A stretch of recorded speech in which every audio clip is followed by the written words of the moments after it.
I'm not a huge reader, but I've been known to skim through a novel every now and then. That said, I've never read The Adventures of Tom Sawyer. It seems like the kind of book school probably should have forced on me. And now, as an adult with a shelf full of science fiction and horror, I can't really see myself picking it up. If I'm going to get into any kind of classic literature, it's probably going to be Moby Dick. At least that one's got a giant whale in it. I'm only playing this game because it's on my shelf, and has been for as long as I can remember. I don't know where I found it or even why I bought it, but here we are. And because I haven't read the book, I am disqualified from pointing out the many ways in which this game surely deviates from its source. For instance, I very much doubt Tom Sawyer battled a giant alligator from atop his raft. But without the benefit of background knowledge, I cannot state this as fact. For all I know, this comes right after he finished painting the fence. As for the game itself, it's not at all what I expected. Most movie and television-based titles turn into side-scrolling platformers, so this isn't totally left field, but if you had a property with as much literary prestige as Tom Sawyer, it makes more sense to try for an edutainment title, doesn't it? Either way, the wandering daydreams of a kid bored in class is as good a canvas as any for adventure, and if nothing else, the game takes the premise and runs with it. You play as, you guessed it, Tom Sawyer, as he travels from one outlandish location to the next. There's a pirate ship, a mushroom forest, a haunted house, and even a cloud paradise complete with palm trees and bungalows. I hear it's a nice place to visit, as long as you don't mind a little humidity. Tom controls well enough, and his slingshot is an effective weapon.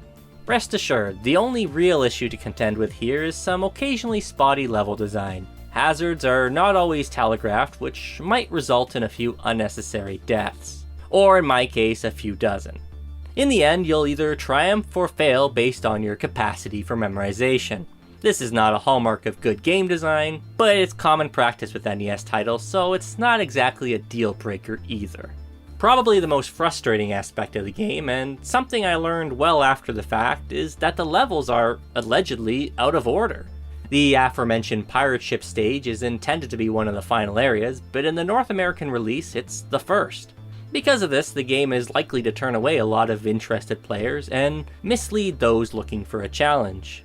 Once you're over this hump, you'll learn that the game is actually pretty easy and beaten in less than an hour. At the end of each stage, you'll encounter a massive boss character.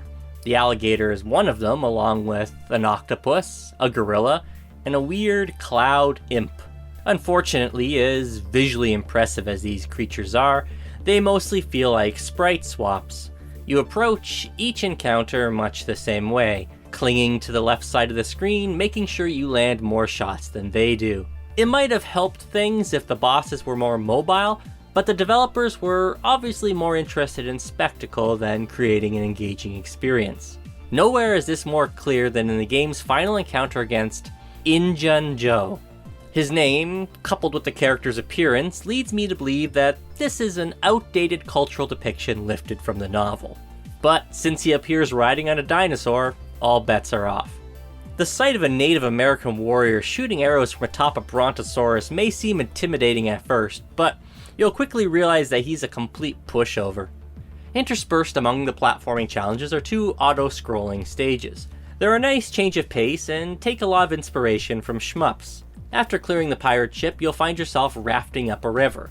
The camera shifts to a top-down perspective, giving you a wide viewing angle. This might be the only level in the game where you can see enemies and obstacles from afar and plan your reaction. What's not so easy is predicting the weaving, branching terrain. Avoiding collisions with the often vaguely defined walls will be your biggest challenge, and most consistent source of aggravation. The other scrolling stage comes after the sky level, and may be considered the second half of that stage as opposed to its own thing. Unlike the rafting sequence, this one does not shift perspective. Riding atop a small cloud stolen from the boss, Tom wages war against a giant blimp, disabling turrets and taking out enemies as he goes.